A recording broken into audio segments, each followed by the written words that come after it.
दरअसल आपको बता दें, मध्य प्रदेश का चुनाव इस बार और ज्यादा कांटे की टक्कर वाला रहने वाला है। बीजेपी और कांग्रेस के बीच ये मुकाबला इस बार कई फैक्टरों की वजह से और ज्यादा चुनौतीपूर्ण बनता दिख रहा है।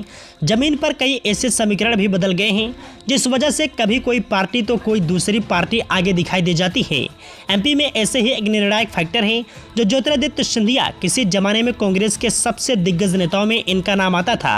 अब पाला बदलकर पिछले 3 सालों से वे बीजेपी की तरफ से बैटिंग कर रहे हैं।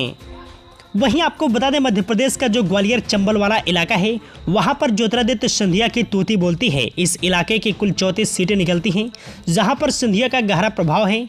जो पिछला विधानसभा चुनाव था तब कांग्रेस ने शानदार प्रदर्शन करते हुए यहां से 26 सीटें निकाल ली थीं। तब बीजेपी के खाते में महज 7 सीटें गई थीं।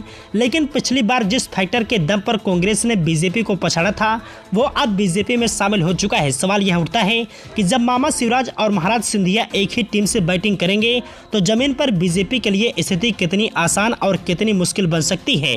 अब इस सवाल का जवाब तभी मिल सकता है जब ज्योतिरादित्य सिंधिया के सियासी सफर के साथ साथ उनकी महाराज वाली छवि को भी ठीक तरह से डिकोड किया जाए। असल में सिंधिया राजघराना कई साल पुराना है।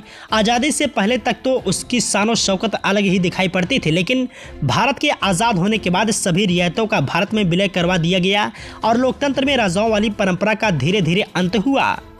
उस समय विजया राज्य के पति जीवाजीराव सिंधिया राज प्रमुख हुआ करते थे, लेकिन फिर 1956 में उन्होंने अपना वो पद गवा दिया और उनके पास कोई प्रजा नहीं बची। अब उस समय ग्वालियर में जीवाजीराव काफी लोकप्रिय थे, नेता नहीं थे, लेकिन उनकी राजा वाली छवि लोगों के दिल में बैठ चुकी थी।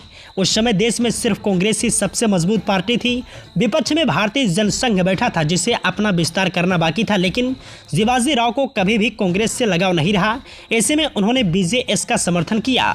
इसी सियासत के बीच ज्योतिरादित्य सिंधिया ने भी कांग्रेस से अपने राजनीतिक सफर की शुरुआत की और उन्हें देन में ही राजघराने वाली एक ऐसी लोकप्रियता मिली कि उन्होंने 2002, 2004, 2009 और फिर 2014 वाले चुनाव में बड़ी जीत दर्ज की और लगातार सांसद बनते रहे। 2019 वाले चुनाव में जरूर सिंधिया को पहली बार हार का सामना करना पड़ा, लेकिन जमीन पर उनकी एक अलग तरह की लोकप्रियता बनी रही। अब बात उनकी बीजेपी में आने की, यानी कि साल 2020 जब उन्होंने कमलनाथ सरकार को सबसे बड़ा झटका देने का काम किया।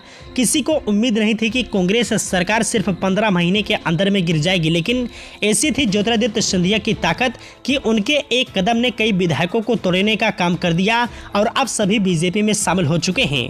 वर्तमान में ग्वालियर चंबल इलाके में बीजेपी काफ़ी मजबूत दिखाई देती है। इस क्षेत्र में मुरैना, ग्वालियर, भिंड, शिवपुरी, श्योपुर, दतिया, अशोकनगर और गुना जिले आते हैं। पिछले विधानसभा चुनाव में कांग्रेस ने इस इलाके में बीजेपी का सुपड़ा साफ कर दिया था। उसने 34 में से 26 सीटें जीतकर कमाल कर दिखाया था, लेकिन उस जीत का क्रेडिट ज्योतिरादित्य सिंधिया की लोकप्रियता और उनके आक्रामक प्रचार को गया था। अब बीजेपी को ये मदद किस कीमत पर मिल रही है ये समझना भी जरूरी हो जाता है। असल में जिस इलाके में सिंधिया की लोकप्रियता है वहाँ पर बीजेपी से ज़्यादा उनके चेहरे का बोलबाला है, यानी कि पार्टी से ज़्यादा बड़ी सिंधिया की छवि बन गई है। वो छवि ही बीजेपी के अंदर कई नेताओं को नाराज कर गई है। जब से ज्योतिरादित्य सिंधिया बीजेपी में आए, सीट बंटवारे से लेकर प्रत्याशी चुनने तक हर डिपार्टमेंट में उनके हस्तक्षेप ज्यादा है। इसके ऊपर सिंधिया समर्थकों को जिस तरह से लगातार ज्यादा तवज्जो दी जा रही है, उसने भी बीजेपी खेमे में असमंजस का माहौल बना दिया है। इसका सबसे बड़ा उदाहरण ग्वालियर के नगर निगम चुनाव में देखने को मिल गया था, जब सिंधिया के साथ होने के बावजूद बीजेपी 50 साल बाद महापौर का चुनाव हार गई थी।